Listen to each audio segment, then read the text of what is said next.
तो चलिए अब हम लोग अपने नए वीडियो में प्रौढ़ावस्था में पढ़ते हैं। किशोरावस्था के बाद से जो अवस्था आती है उसको हम कहते हैं प्रौढ़ावस्था। तो देखिए प्रौढ़ावस्था में हमारे अंदर जो किशोरावस्था में तो परिवर्तन विभिन्न प्रकार के आए। अब देखिए प्रौढ़ावस्था के बारे में हम लोग देख लेते हैं कि प्रौढ़ावस्था का शाब्दिक अर्थ है, प्रौढ़ावस्था का शाब्दिक अर्थ है परिपक्वता कर चुकी अवस्था का संपूर्णता की अवस्था। क्या है?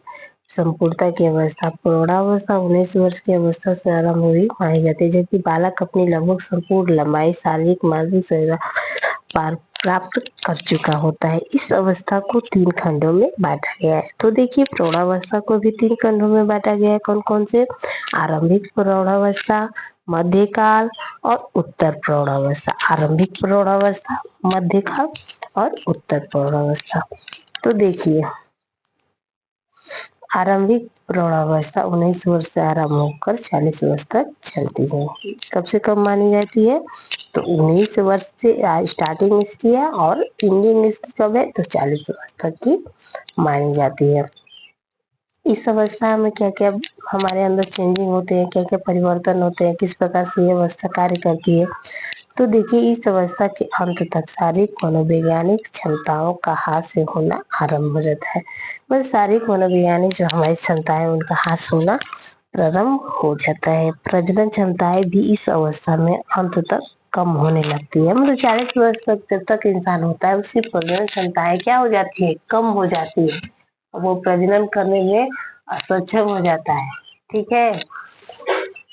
तो यह अवस्था विभिन्न प्रकार के समायोजन की अवस्था है। ये अवस्था भी विभिन्न प्रकार के समायोजन की अवस्था मानी जाती है। इस अवस्था में सामाजिक अपेक्षाएं अत्यधिक बढ़ जाती है। इसमें हमारी जो सामाजिक अपेक्षाएं होती है, जैसे घूमना फिरना, नौकरी, पढ़ाई लिखाई, शादी विवाह, बच्चे, ये हमारी कौन किस प्रकार की अपेक्षाएं? तो हमारी सामाजिक अपेक्षाएं होती है जो क्या हो जाती है?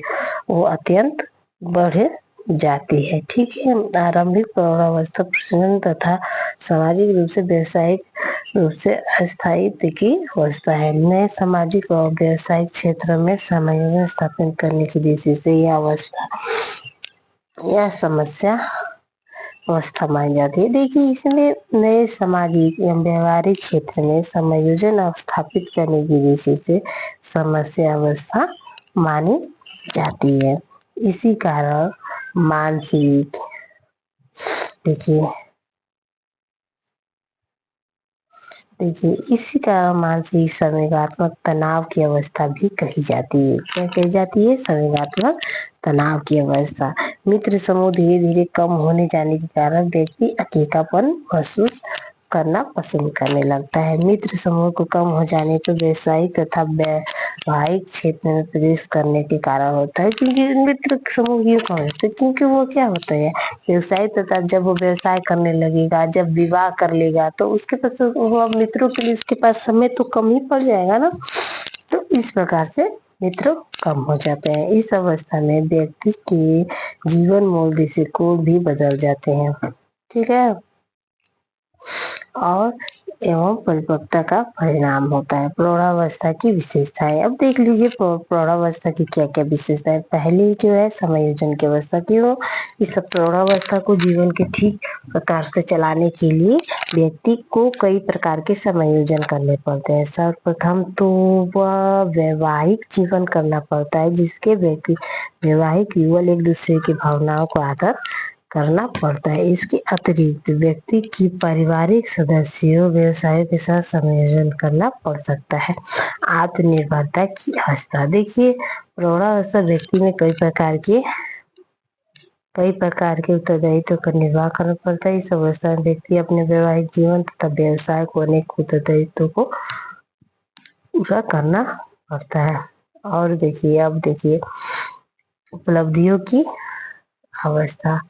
यह अवस्था क्या मानी जाती है? उपलब्धियों की अवस्था भी मानी जाती है। प्रौढ़ावस्था में व्यक्ति पारिवारिक, व्यवसायिक, सामाजिक, राजनीतिक क्षेत्रों में कामयाबी पाने के लिए काफी महत्वाकांक्षी होता है।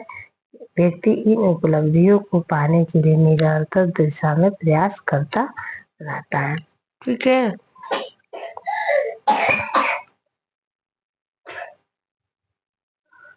तो